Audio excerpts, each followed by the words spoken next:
Zombie takeout. Looks like a big car wreck. That is why you are where you are and where I am, Scott.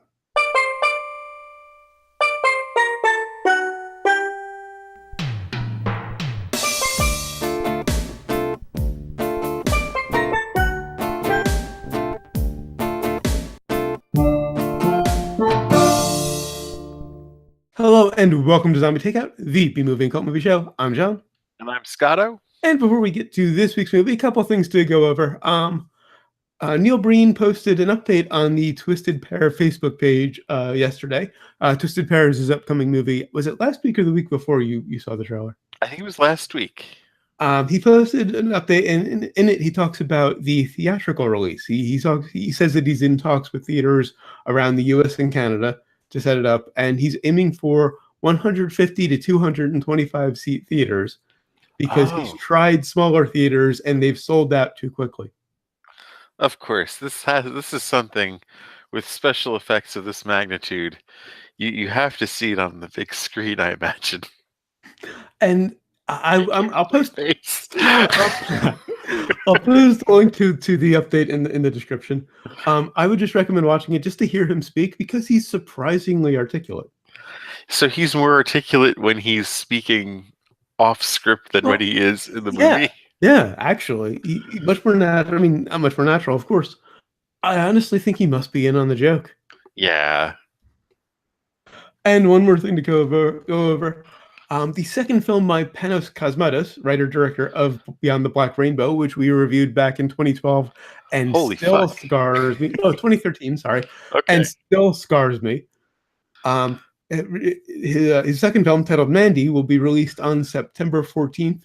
It stars Nicolas Cage as Red Miller, who, quote, has fallen deeply for the deceptively charming Mandy Bloom, played by Andrea Riseborough. However, the life he has made for himself comes crashing down suddenly and horrifyingly when a vile band of ravaging cultists and supernatural creatures desecrate his idyllic home with vicious fury. Of course, he has to get revenge. Nicolas Cage, as we were talking about before the show, is due. He gets one good performance a decade. And I believe we had this discussion on the show, right? We do that one every 10 years. Yeah, he gets a good one every 10 years. Adaptation. Kick-Ass, I think, was the last one that was about 10. Yeah, early 2000s. So yeah, Kick-Ass adaptation. What was the 80s? Coen Brothers, Raising Arizona. Right. Yeah, Raising Arizona. I think he doesn't go back to the 70s. So Raising Arizona, adaptation, Kick-Ass. Honestly, the 80s was his, his heyday, of course. And I mean, in Las Vegas, I haven't seen it, but I've heard great things about it. Everyone loves Moonstruck, Valley Girl. Yeah. Okay. Yeah. So 80s, he had a few. But since then, 90s hit. It was really just adaptation, and then, which I highly recommend, great movie. And then Kick-Ass, which we reviewed years ago. Malkovich. What? Malkovich is in it? No. Never mind. Was he in? I confused Cusack with Nicolas Cage. Wow. Because they had the beard and the hair thing, kind of like similar thing. Back to Mandy. Mandy. Because one of us has to make this joke, it has nothing to do with Barry Manilow. I was waiting for the Barry Manilow song to kick in that trailer. That trailer is awesome, by the way. Yeah. The link will be in the description. If there was Barry Manilow playing over it, actually. The link to the trailer will be in the description, of course. It looks a lot like Black Rainbow in terms of how it's shot. Lots of red. The score and sound design are very reminiscent. But imagine that mixed with equal parts Deliverance, Mad Max, and Hellraiser. Yeah. Toward the end of the trailer, he makes this metal axe that I desperately want. It's honestly the best trailer I've seen in a long time, probably since Force Awakens. Both movies will probably. I'm guessing Mandy will probably have a limited release because it's Panos Cosmatos. That's not a big major motion picture deal. So I'm probably not going to see either of them in the theaters. They're probably not going to play around here. They likely will both play in Chicago. Yeah, I'm sure the Music Box will run. Probably both of them. I mean, the Music Box runs The Room once a month that like a midnight Oh, showing yeah. kind of Okay. thing. So the Neil Breen people. I would suggest going there, talking to them about Neil Breen if they don't know about him. Spread the good word. Oh, I'm sure they do. Mhm. And anyway, finally, on to this week's movie, which is from 2004, Boa versus Python. Of course, that brings us to the impromptu plot summary, sponsored by Bad CGI, creating giant man-eating snakes since 1997. And also brought to you by Boa versus Python. Enjoy the prequel, Giant Mouse, the sequel, Giant Mongoose, and don't miss part 4, Suppose we built a large wooden badger. I don't know why she swallowed the fly. I guess she'll die. All right, so we have scientists, or actually, no, we begin with the hunters, right? Mhm. The Well, um, we begin with a wrestling match, a brilliantly deceptive wrestling match, because the two wrestlers are Boa and the Dragon Python. Well, right. We have our second movie in about 3 weeks where they actually mention the title of the movie But in the very first. cleverly in this case. But yeah, in this case, it is actually quite clever. Boa versus Python that they mention it. Not I'm going to get Deathstalker 2. Yeah. Oof. That still haunts my my dreams. Um, so we have the spoiled rich people actually first to start, Yeah. and they've organized themselves a bit of a hunt. They're importing. I'm gathering the snake from the last film to that killed a bunch of people in the former Soviet Union. They decided to bring it to Pennsylvania to hunt. What's the worst that could happen? Yeah. There was a last film, more on that in sequels and remakes. Yeah. So anyway, of course, the creature bursts loose. The U.S. government is trying to figure out what the fuck is going on, how to stop it. So they bring in our heroes, um, a marine biologist and a what would you call a snake? Herpetologist. Herpetologist. I often regretted not studying herpetology. I love snakes, for those who don't know. I don't know if I And like guys named Herb that much to really study them, though. herpetologist with a P. Yes. Okay. Um, so I've often regretted that I didn't study herpetology. So I guess according to her, I'm creepy. So them with some I guess some of our finest, we go for a hunt on them, and meanwhile the rich people still have their hunt. They just have it in the open. Um, Trying to track down the snake that they accidentally lost. yes, um, and of course we have zero security, so they manage to get involved in the middle of it all. Um, Even though the good guys, the scientists, have military with them, there's and a base where their handler is talking to his underling, still no security. Right, zero security whatsoever.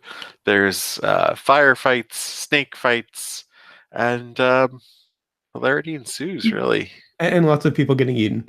Yes. And after all of the complications of last week, and completely revising my opinion after talking about it, and all the subtext and everything, it's nice to get back to a good old-fashioned cheesy giant snake movie.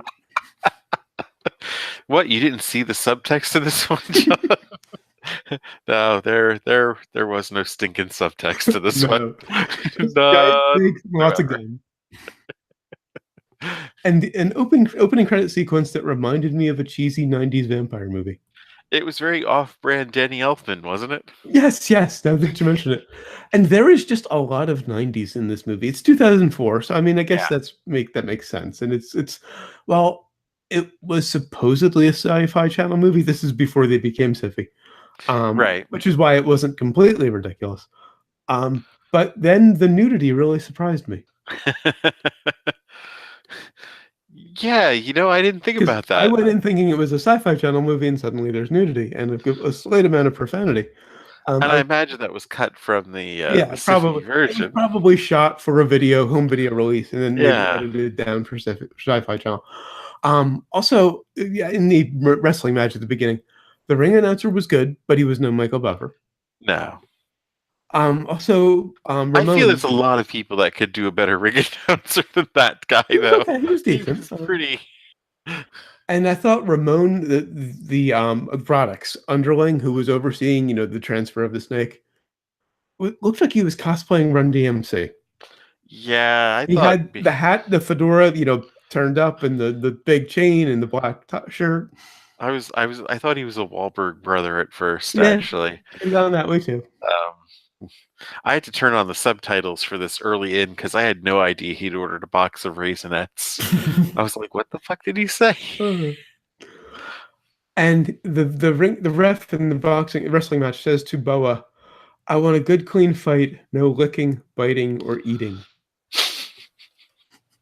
Biting, okay, we've had incidents with that.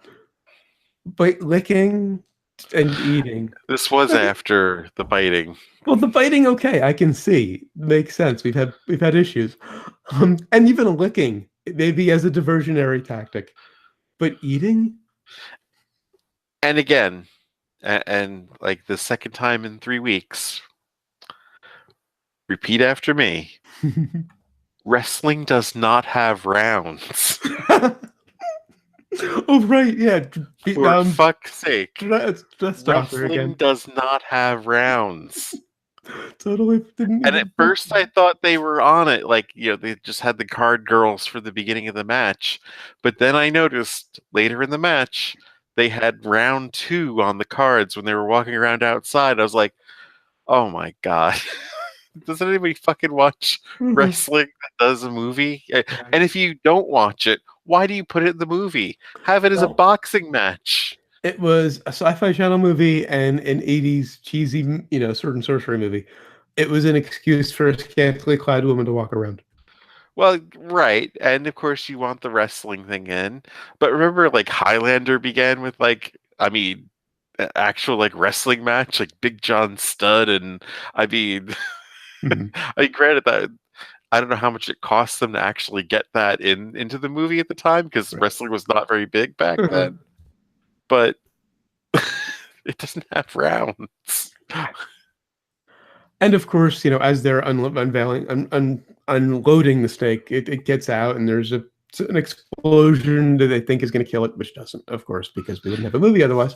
Well, it's very Three Stooges, he's going to Yeah, throw the grenade, but then the snake grabs one of the guys with the guns and shoots the guy with the Mhm. grenade and blows Yeah, himself up and yeah, everybody and else. and the other Daryl Wahlberg dies in the process, which is sad because I kind of wanted to see him hang around.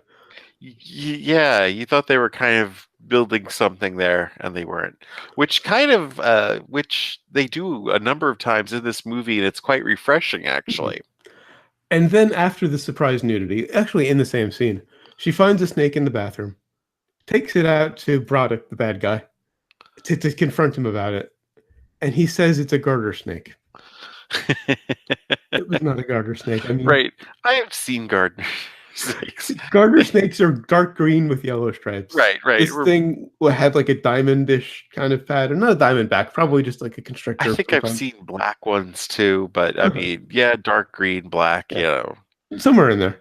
yeah, that That was not a garter snake. no, no, If they're making a snake movie, at least get your snakes right. right, Not again. exactly hard to obtain a garter snake for the scene either. Yeah, they're pretty common. Now, one of my favorite parts of the movie, aside from the scientist played by David Hewlett, who I'm a big fan of, loved him since Stargate Atlantis. I Kind of looks like also a young Jack Nicholson, I thought. a little bit, yeah, I can see that. Always plays Rodney McKay, the same character, but Yeah. he's great at it. Also loved Kent and Lois, the Al Qaeda obsessed reporter and his cameraman. Oh, oh, I thought it was Anthony Edwards at first. Yeah, Yeah, I'm yeah, like, oh, he put on some weight. but he has. But no, yeah, they were just fun. The reporter was just douchey in a really amusing way, Yeah. And and the cameraman just trying to like just put up with steer him him and yeah, through and make him better. just kind of trying to correct him. It was really sad when they both died. Well, no, and Kent died because he got eaten. Lewis just disappeared at that Yeah, point just I'm because out of here. he was out of a job. Fuck this. Now, of course, it's a giant snake movie, so there are large pieces of snake skin that have been shed throughout the movie, Yeah. and they're wet. Snakes Is it can. because it's dry that when they would shed them? Well, I mean, well, they shed because they outgrow them, but Yeah. they're dry. So again, if you're making a giant snake movie, at least know a little bit about snakes. Um, Not sure how I feel about the deputy tripping and falling in human entrails when they're investigating the explosion that should have killed the giant snake. Like it's a pratfall into human body parts. You want to get yourself cleaned up? You got some liver on your chest there. There's also a scene I'm not too sure, but actually I think this bought it a half brain.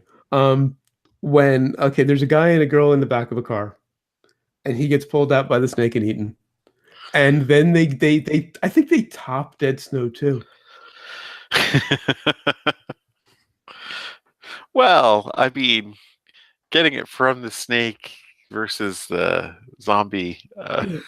Well, I know yeah, maybe it's not quite as bad as a zombie, but it's close. She's laying there, and oh, I forget the guy's name, but yeah, she thinks he's going down on her, and it's a snake performing a giant snake performing cunnilingus. Yeah, before it eats her, of course. Yeah. But one part I'm really not on the fence about the marine biologist's introduction. Monica, that's her name. Her Yes. introduction, because for about 30 seconds it turns into a spring break movie. It's very, very confusing.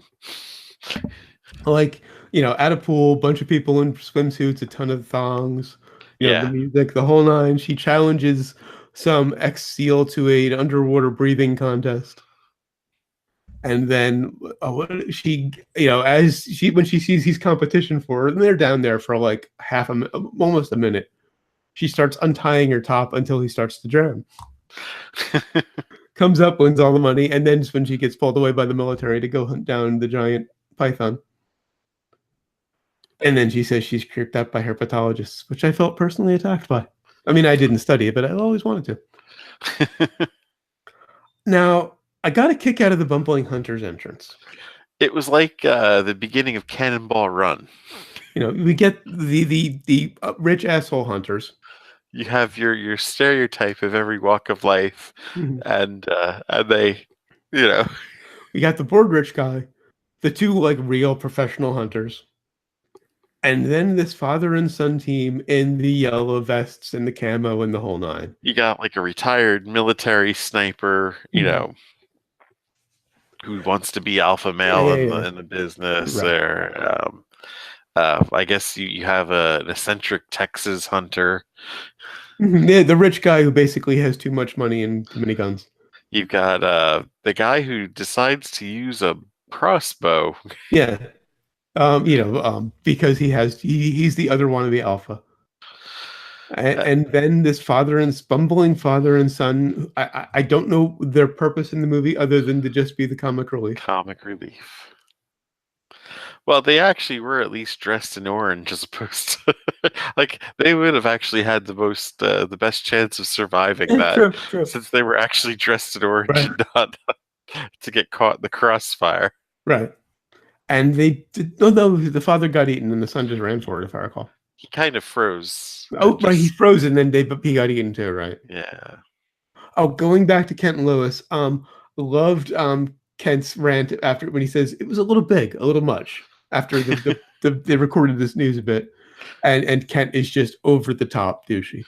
So it's a little big, a little much, and then he just goes on this not exactly a rant, but he's just ripping Kent apart, just to kind of tell him like basically you're overdoing it, you're overselling it, just take it down a little, and then Well, Kent. he starts this, Al Qaeda thing from out of nowhere, and it's just like, oh, what? Which is very typical of the era. This is the early Yeah. thousands. They were crowbarring that in whenever they could. But then Ken, walks off in a huff and dies. The brief scene, and this is I'm really not nitpicking, but I'm really getting specific here. They announce when they realize it's a giant snake that they're cutting off the water, and a little later, there's a scene where people are rushing to get bottles of water. Reminded me of Killer Tomato.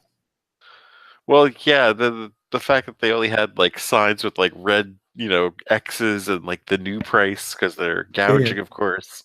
And just the crowd, basically mobbing to get all these water just reminded me a couple of scenes from Killer Tomato.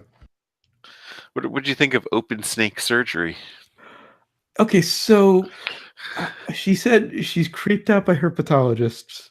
How is she doing surgery on a snake? Or designing implants for a snake to Yeah, actually yeah, wear?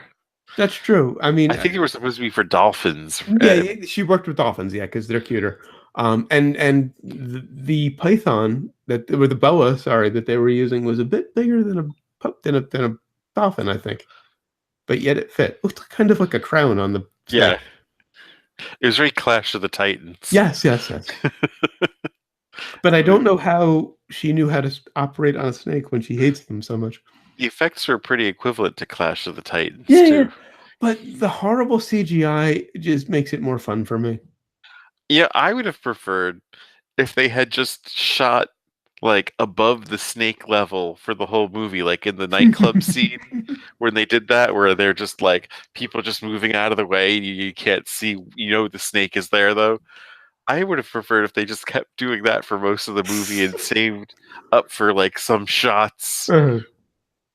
Yeah, okay, if they did show it at points, not just they didn't just completely shoot around it. I think if I were making the movie, I would just completely shot around it. That would have been hilarious. Just whoa. Now, I do appreciate they didn't go for the betrayed by one of their own uh trope. Because when Sharp, their handler, couldn't get a hold of his underling, Yeah. I was so expecting her to say, now we're taking this over, and I'm going to stab you in the back. They Well, didn't go instead there. they had the weird Brodick like turn to a killer sort of thing, Yeah, which I'm not sure really fit. It really worked. I mean, we know he's an asshole and right, stuff, and we know, he was eccentric, and we know. I mean, he lost his girl, so he's like right.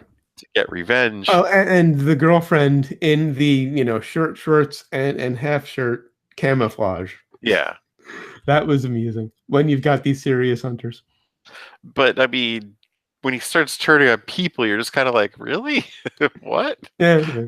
Well, he's just randomly psychopathic. Well, the movie needed a villain, they know, Right. and That's because the because Python just doesn't do it. right, and neither team is really I mean, you have the good guys and the bad guys just because they're on opposite sides looking for the snake, but they could have worked together. They weren't really the bad guys. Right. They were both hunting the same snake. Yeah. You know. So yeah, it really did just need a villain. Speaking of villains, I liked the immediate justice of Foley killing Sharp, and then Foley's one of the professional hunters, and Yeah. then just getting eaten like seconds later. Well, the foreshadowing there is, of course, you only brought one bullet. Yeah, exactly. That's all I need. It was like, oh, yeah, he's Right, not right. gonna last long. Because you've seen so many people shoot this thing Hmm. for most of this film, and this idiot brings one bullet Right. to take it out. Like, yeah, good luck with that. There was also, I mean, a ridiculous Deus Ex Machina when Braddock was arrested. Oh yeah, They're having this big confrontation. I think it was after that in the sewer, um, and he's about to kill the scientists, and these G-men just show up and arrest him out of nowhere. It reminded me of the end of Grail. yeah. And Emmett, Hewlett's character, pulls off a couple of interesting things. He's swimming with a gun in his hand. This is a scientist who lives in a lab. How is he going to swim with a gun in his hand? And in another scene, him and Monica have to hide underwater from the snake, and he's holding his breath for an impressively long time because they established earlier that she can hold her breath for a really Right. long time. Yeah. And then, as he's starting to lose it, as he's starting to panic, she kisses him to give him air. Which There's a difference between CO2 and O2. I mean, You don't exhale oxygen. you're gonna kind of lose more oxygen, I feel, Yeah. if that starts to happen. Just Although, yeah. Although I was relieved that didn't turn that into a romantic subplot, at least because I thought I had in my notes at the time. This is the most ridiculously overdone, crowbarred in romantic subplot. They didn't follow it through. Thankful for that. The club scene was just kind of ridiculous. Yeah. Um, Oh um, yeah, totally. I mean, especially with Broderick, just or just the beginning of it, because the snake gets into this dance club, yeah. and people are just kind of looking at it and backing off, and don't even know what to make. Nobody screams until it rears up on the DJ, behind the DJ, and they're all pointing to it, and he thinks they're dancing, and he turns around and there's this giant snake reared at him. Of course. I mean, and then Broderick and the scientists show up, and Broderick rips off his shirt for no apparent reason. Yeah, young Bill Pullman or Bill Pullman's younger brother had to really Yeah, show the guns. it was a total Hulk Hogan moment. Yeah. And then Emmett straight up murders him because he tranks him. Yeah. And he had to know he was going to get eaten if he was tranked. The snake Well, was right there. If you trank the guy, the snake's going to eat him. I mean, I think he was he was gonna kill everybody just about. I Oh mean, yeah, I mean it was. I guess it was a life saving moment. yeah. But But he flamethrowered like our own I mean, troops. I'm not saying Brock didn't deserve it. I'm just surprised that Emmett straight up murdered him. It was time. And I mentioned the sudden ending of Grail. We really get the sudden ending in this one. We do. Well, you got to save room for the sequel. And there are no twists in this. There's nothing to Right, spoil. right. From the dance club, the snake falls through the floor into a subway. The snake was too heavy for the floor, but a packed dance club full of people falls into the subway. Of course, they pay off this electrocution device that's in the good snake. That just separates them in time for the python to get run over by a train. I mean, they Chekhoved this, electroshock thing. Yeah. For, I mean, all the acts. They introduce it, they bring it out, oh no, we won't do it this time. Oh, maybe this time. No, we won't do it this time. Mm. And then there's this ending bit where Monica and Emmett are some kind of team, like off to do some mission with the giant boa. I don't know. They don't specify what. Oh, I forget what they said. I think they have to find the boa, right? No, he said, I forget the boa's name, but she's coming with them. Oh. I don't know what they were off to do. It was like, some kind of Avengers Assemble kind of thing at the end. But you have a marine biologist and a herpetologist who were just brought together to find this snake that was now dead. I don't know what's left. At least, again, it wasn't a romantic subplot. By the way, the film was released on DVD by Columbia TriStar on August 24th, 2004. It was later released by Sony Pictures Home Entertainment as part of a multi-pack with Chupacabra Terror, Frankenfish, and Lake Placid 3. Wow. We need to find Chupacabra Terra and especially Frankenfish. On the sequels and remakes? On the sequels and remakes. The film was a crossover between Python from 2000 and its indirect sequel, New Alcatraz from 2002, also known as Boa.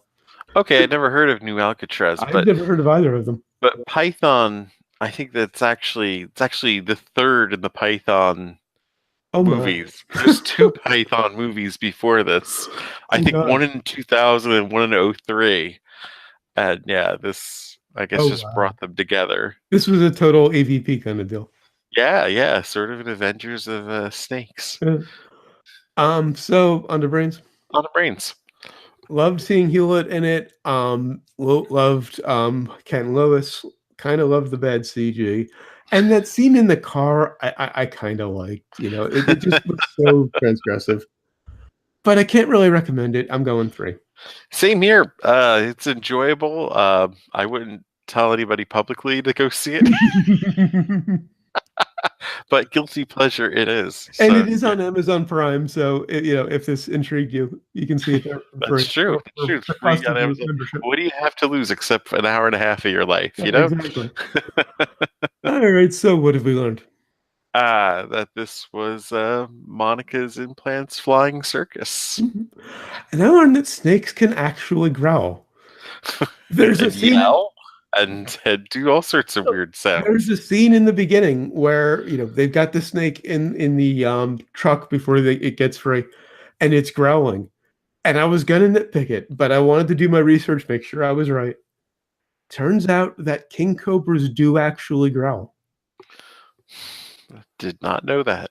Growl, huh? Yeah, Or they just make all kinds hiss. of interesting noises. Yeah, they don't just hiss. They make a few other noises. So yeah, I actually learned something about snakes, not from the movie, but because I was going to nitpick it. So that they get right. They Yeah, don't know about wrestling not having rounds or what garter snakes look like. or Yeah, what snakes look like, but that they get right. I'm just All relieved right. that they got the fact that boas and pythons are constrictors right. They never said they had venom. Yeah, the boa hardly did any constricting though, did you? Except for No. the one woman. Well, because it was the good one. It Uh, was the good snake. Anyway, that's it for Boa versus Python. If you enjoyed this video, please give it a like and subscribe if you haven't. We're off next week because I'm a little busy. I've got an appointment on Wednesday when afternoon, when we record Wednesday night. And the new WoW expansion comes out on Tuesday, so that's going to be taking up the rest of my time. and I'm heading out of town like almost not long after we finish recording Right, yeah. this. So yeah, it'd be nice to not have to do a show right when you get back. Yeah. So until 2 weeks from now, when we'll be reviewing Mega Snake, this is kind of a two-parter. I guess it really is a two-parter giant snake movie. Until then, always remember, never forget, wherever you go in life, there you There are. you are.